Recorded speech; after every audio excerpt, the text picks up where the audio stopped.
When we speak about the sources for the air pollution in Western Balkans, specifically I will tell more about my country, Bosnia and Herzegovina. We are still depending a lot of high usage of fossil fuels and biomass and burning things, which are not allowed that much in European Union. More air pollution we have in winter period than in summer period. So the traffic, it is one of the sources, but with a lower percentage than usage of the fossil fuels for house heating, for production and everything. Most industries in my country is based on the heavy fuels, so that's the main sources. Similar to Central European countries, there's no single polluter that can improve air quality that you have to address. A number of studies have shown, studies both by local and international projects, that the main sources for air pollution in the Western Balkans by particulate matter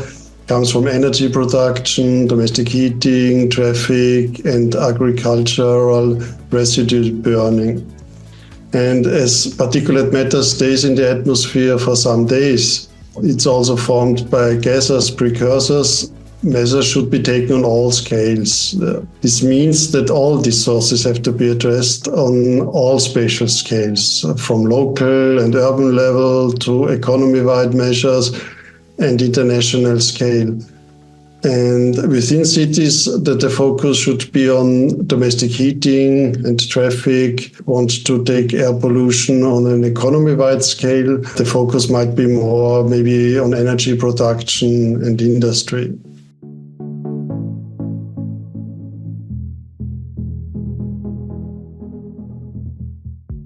So the main goal of the European Union Green Deal is the efficient use of resources and to move to a clean and circular economy, to stop climate change, revert biodiversity loss and cut pollution. This means that the European Union will become climate neutral by 2050. And what is the Green Deal for the European Union? The Green Agenda for the Western Balkans transposes this European Union Green Deal to the Western Balkans. This has been laid down in the Sofia Declaration. Green Agenda for the Western Balkan in general will enable Western Balkan economies to develop and come closer to the European Union in their green policies. All of these type of projects like his green agendas, objectives is to help us to overcome our problems with the air quality. It's helping us to easily join tomorrow in European Union, because all of these is obligations of the countries who are in European Union. What we have learned in Austria in the decades, cooperation is crucial.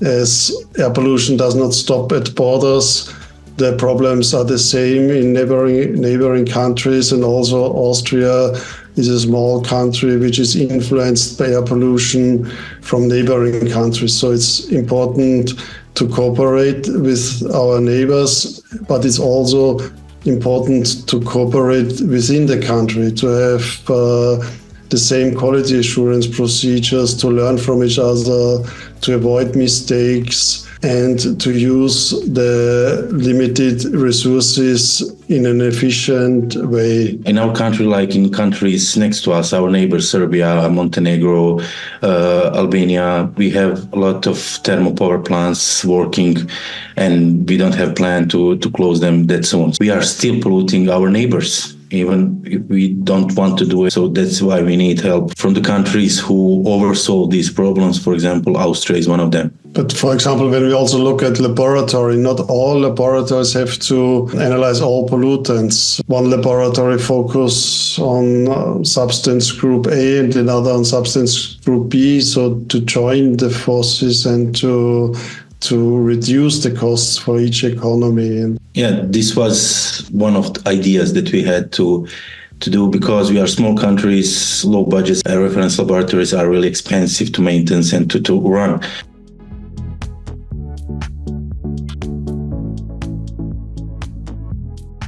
So the main air quality problems we had that started already in the 1970s and 1980s maybe, And at that time, it was due to industry, power plants, traffic, and domestic heating, maybe not that different from the situation how it is in Bosnia now. And what this shows is that it takes time. It takes many years to improve air quality on the one hand, but also on the other hand to establish air quality monitoring. Also that takes time.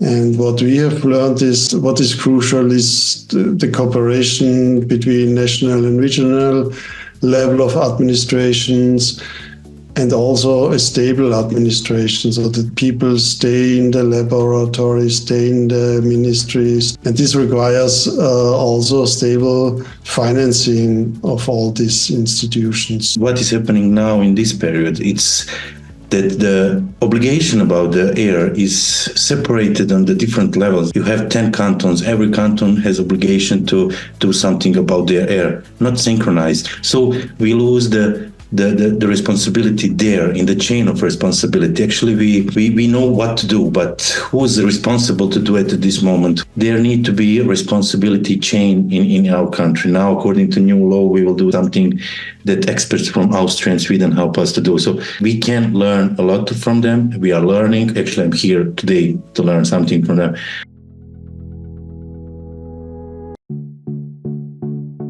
I have one professor from my university. I asked him the same question. He told me, do like just they did in 80s. In 80s, we had good solutions for the air pollution, who was dealing with the solutions that could be done. Now we have a lot of projects, a lot of different projects, but not the crucial solution, because everything is done only in main cities. For example, in this winter period, we had pollution coming from Zenica or Kakanj, where is thermal power plants and where is iron and steel production. The main thing is to raise awareness at this moment. For example, we have 50,000 houses which use the biomass in Sarajevo. We have a high concentration for dust. We need to do something progressive, more aggressive than Austria is dealing at this moment. We need to do something what they did 20 years ago. The best solution is just to apply everything what is written in directives and for EU, and then it will be easier for us. There's no single measure and it takes time, but you have to start at a certain point and use renewable energy, especially solar. There's a lot of sun in Sarajevo. Change of the mindset is important. It's about mobility needs, and it's about mobility services for all people, not only for car drivers, but also for elderly, for children. And so you have to think the whole mobility system, and this requires not only talking about traffic and roads, but also to think about urban planning, climate change, energy, transport, noise, and of course air quality together. And to have the same data and to have the vision in mind that you want to improve the quality of life of people. And by that, you also improve air quality, you do something for climate change, you improve energy security. Our people mostly don't understand the air pollution, what are the influences of that. So I had one colleague, actually, Christian knows him. He's not with us anymore. He was part of this project. He liked to say that air quality is expensive, but the oncology and the health is more expensive than that. And just take the result of our oncology and compare that with Austria or some countries which they have cleaner air, cleaner water, cleaner soil, cleaner food, cleaner everything. You will see the difference and see the expenses there, and you will see how much money we can use for air quality and to reduce the health issues that we have in our country.